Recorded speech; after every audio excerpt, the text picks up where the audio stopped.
Hello and welcome to our first podcast, my first podcast, Josh's first. We're going to be starting this podcast, the Accountable Podcast. I think we need a better name. We need a cool killer name like the ADHD rock stars or something. So maybe not that one.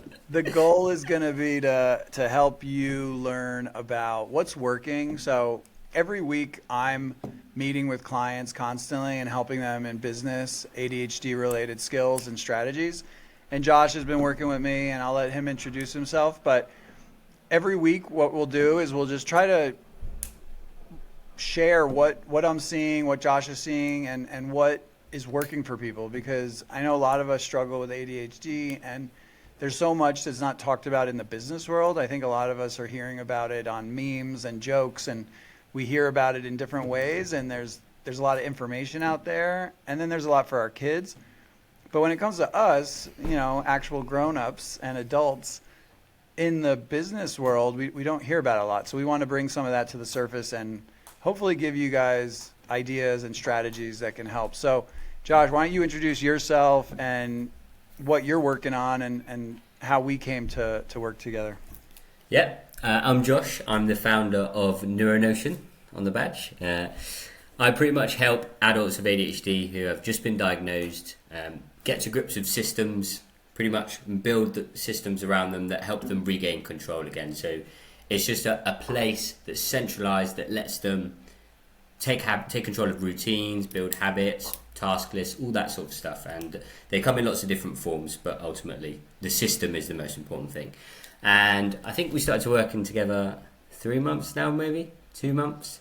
I pretty much just do all the boring stuff in the background, but I am actually quite a geek for it, so I enjoy it. But yeah, we share very similar goals of helping people, slightly different segments, but helping people with ADHD pretty much become what they deserve to be and get rid of all the crap and get stuff done.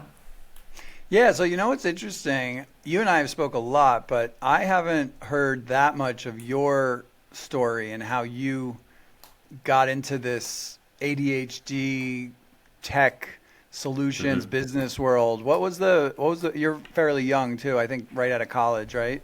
Pretty much, yeah. What was the background there? How did you get into all this? And when I first came across you, a lot of your content and the way you spoke about ADHD seemed very advanced or very knowledgeable, right? So it looked like you had a lot of experience working and learning about ADHD. So what was the background there? How'd you get into it? Yeah, I was diagnosed with ADHD at the age of 10, so I was really, really young. I thought I was a naughty boy. Well, I mean, I was a naughty boy, really, but I thought that's all it was. And then probably about this is around 2010, right? Yeah, about then, yeah. And then okay. I stumbled across the ADHD subreddit and just absolutely blew my mind. And I realised, wow, there is so much of my personality that's explained by having ADHD. So I thought, okay, I'm going to dig a bit deeper here. And I've been digging deeper for probably 10 years now, maybe slightly less, 9 years. But I pretty much obsessively learned about it. I've always been someone who is really focused on having things that are highly effective. I've always wanted to be really efficient with everything that I do, and a real productivity geek and that sort of stuff, and discovering, experimenting things that work, things that don't, and let me just jump in. When you were diagnosed at 10 years old, so like through middle school, high school, you were aware of your ADHD. Were you medicated, and how were you? Yes. How was it showing up like day to day at that stage of your life? I was medicated. I went through a lot of schools that weren't really very good. And my attendance in school was about 30% because I was always getting kicked out. It was always, I always wanted to. I loved learning, and I still do, but it was always a barrier where I would get something completed quicker than everyone because I was really enthusiastic about it, and then there'd be nothing left to do, and I would just pretty much misbehave. Pretty much, yeah. So how did you go from that type of a kid to now? You graduated college and you're building a business and working with me, helping entrepreneurs with ADHD. When did it change? When did it shift? The major shift for me was between, now I don't know how this will translate for American years, but from going into sixth form, which is 16, 17, 18, that sort of period, there was one summer that I had where I just learned so much about ADHD. I learned so much about the impact of diet and exercise and all those things, those natural remedies that you can do. I've always been medicated since I was 10, but those three things, and I always call this a golden trio, or four if you will, the golden square, right? Diet, exercise, sleep, and cold showers, cold exposure. Right. So, but what you're touching on is like you were medicated, which probably helped a little, but it wasn't the silver bullet, and you still needed other solutions in addition to that. Yeah, and the thing that transformed it for me was learning about it, was understanding how it actually affected me, and I think that's something that just so many people with ADHD just don't How do did because that they're too happen? overwhelmed. How did that? Did you just wake up one day, or were you just frustrated, or like what? Yeah, I think was there something that made that happen, or how did you all of a sudden be like, okay, now I'm going to learn about it? I think I just looked like sort of had a moment of reflection where I was like, I'm way too immature for my age. I need to sort things out here. And then well, you're lucky you figured that out at 16. I figured that out at 38 years old. About 6-7 years ago, unfortunately. So you're lucky. So then, what happened in college? Were you able to be successful in college, or was that a struggle? I was to much discontent.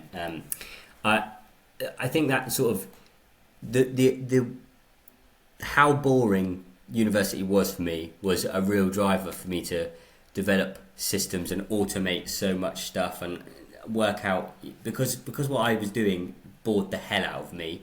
I had to find ways to sort of make it efficient and mean that whatever it was I was doing, I was getting it done quick, and I wasn't. So that's how you wasting time became doing like it. a systems focused. Yeah. Pretty What's much, interesting though is like I feel like that's a double-edged sword. I feel like a lot of my clients get stuck in trying to spend so much time on systems to get out of something that is uncomfortable that they end up not doing anything at all. So how did you balance, not spending all your time on creating systems and make sure you actually still got the thing done? Because so many people fall into that trap. Well, I think this sort of reflects quite well into my business ideology in a way. Is I'm someone who really believes in minimum, small iterations bit by bit. And you understand how does this work, and you iterate on it as you go. Whereas I feel like when you get an ADHD who comes in, they're like, okay, I'm going to build a system now. They go waterfall method. So they plan. Yeah, 0 to 60. They spend 20 hours building the whole thing. That's and then what they go, I used to do. Right. Yeah. I'm going to develop an automation so I can get out of doing this at all. Yeah. Yeah, so I pretty much just always took an agile approach, and I like to do pretty much the same thing in business all the time. What's an example of that? I think adoption of AI throughout university was probably the biggest thing for me. There was by the end. So when I first started trying to use AI to get through university, etc., it wasn't that advanced at that point, and I would engineer prompts slightly in a little bit and use it to my advantage. And then I started to learn, okay, right, I'd just say let's do like 5 hours of experimentation with something, get a real good baseline. By the final coursework I did, I had an entire 15 stage, somebody who'd never used AI could come on, input all these prompts, and within 10 hours they would have an entire coursework that was completely finished. That was meant to take 100 hours. But you're saying you did that in small steps, which is I feel like really hard for a lot of us is like how to do something. I feel like we don't know how to do something half-ass, and it's like we go 0 to 60. So I think what you're touching on is somehow you figured out how to chip away. And then now you're young enough that you're but you've had enough experience that you're seeing that, when I just chipped away over time, it actually got me way farther. But a lot of us don't learn that until we're in our 30s and 40s. To be honest, I think I'm in a slight sort of rare situation because I've always loved computers, etc. So I've always played around with these sorts of stuff. So I have also spent it sounds stupid because I'm 22, but I have also spent 6 or 7 years playing around with stuff and building horrendously big systems and wasting all that time and then making that mistake before I went and thought, okay, right, I need to take a bit more of an iterative approach here. So I sort of have done that as well, but I just did it very young and wasted all the time then on, all of the stupid things that you can, all the things like affiliate marketing, like Amazon dropshipping, all those things that you want to do when you're 15 and you think, I could become a millionaire. I've done them all, and I've done all the systems in them, and I failed them all, as most people do, So yeah. So for this, let me ask you a question. For this podcast, what do you think people with ADHD, the type of people we talk to, business owners, business executives, leaders who have ADHD, my clients, what are some things,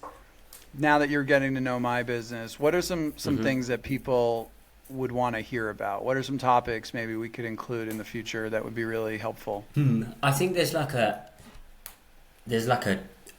journey map of things that you should learn in the right priority, ideally. And I think maybe it would be a good idea if we were to go through from foundation to the things that really, a lot more nuanced and niche and specific things that you get further up the line when you understand your ADHD more. But I think to start with, there's so many foundational things. Starting with some of the way my program runs, where it's starting with stability and Exactly. how do you need to learn about yourself or understand the basics. What is ADHD and how does it show up? And starting some of from that literal stop zero. Like if you get diagnosed, because this is something that I specifically in my business target people who have just been diagnosed.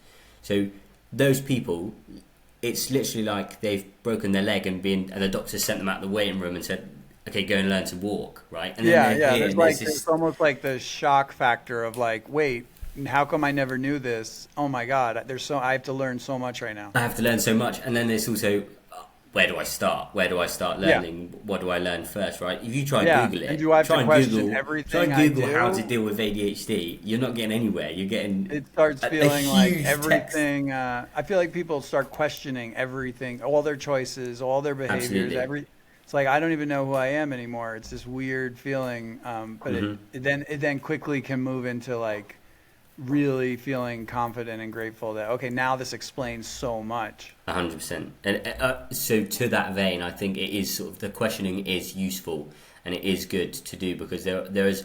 I always think ADHD affects every facet of your life, and the more you understand about how it affects every facet of your life, it doesn't just affect your ability to be productive. It affects relationships, your moods, literally every area. So the more you learn, and I just think the proportion of people that really know and really don't is just so out of balance. Well, that's why I started this whole business, because I feel Exactly. like I was 38 years old, 37 years old, and all of a sudden, there was a million things going wrong in my life, but I suddenly had this, light bulb moment of how everything, the good and the bad was connected to ADHD. And then the more I learned over a few years, it just felt like, why am I just learning this now? Why does nobody talk about this? Why was it so hard to figure out who to go to and how to get help? And it just felt like, this stuff needs to be more accessible, more available to people. What was the turning point for you? What was the turning point for you that made you realize, okay, there's something I can actually do here? When did you realize you could it's interesting. It's sometimes helpful to have someone else, a reflection. So I had gone through a divorce and was in and out of the hospital and having surgeries and had a 1-year-old son. And then I was rebuilding my life and got a new job. And a couple of years later, had therapists and business coaches and was working for a big public company and selling software, and met my future wife. And when we started together, she was like, okay, you're meeting with a psychiatrist, you have a therapist, you go to some energy healer, you have a sales coach that you're paying thousands of dollars, you've got a business coach, you're in these emotional therapy, emotional relationship skills groups. you ever think that all of this is like related to your ADHD? And I was like, whoa. And it was like, I never, because I never really understood it. I just thought the psychiatrist part was the ADHD. I'm getting medicine. So yeah, I handled that. But when it unraveled, it was like all those other things, like everything somehow was impacted by my ADHD. And if I didn't understand it, like, and so when I started learning about it and digging and watching the videos and reading the books, I was like, oh my God, like, oh, that's why that doesn't work. Oh, that's why that's hard for me. Oh, that's why I struggle there. Oh, that's why I'm so good at that. Oh, that's why I did have success there. Like, oh, okay, I'm not broken. I'm not dumb. I'm not a failure. I'm not clueless.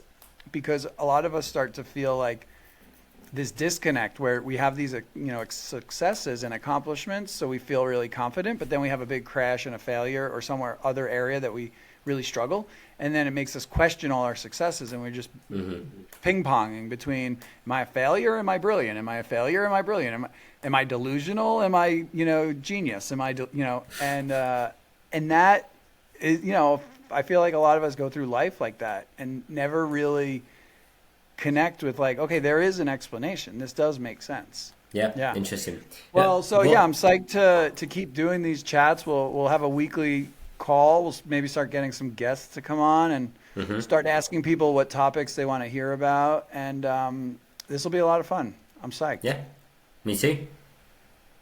All right. Awesome. We will see you guys next week. Thanks for joining. Thanks for listening. And then aren't we supposed to say something like, oh, don't forget to like and subscribe and like, how's hit that the work? Notification bell. Yeah, we need to learn. We need to learn how to do. We need to be professional. That, yeah. All right, cool. Thanks, guys. See ya. Cheers.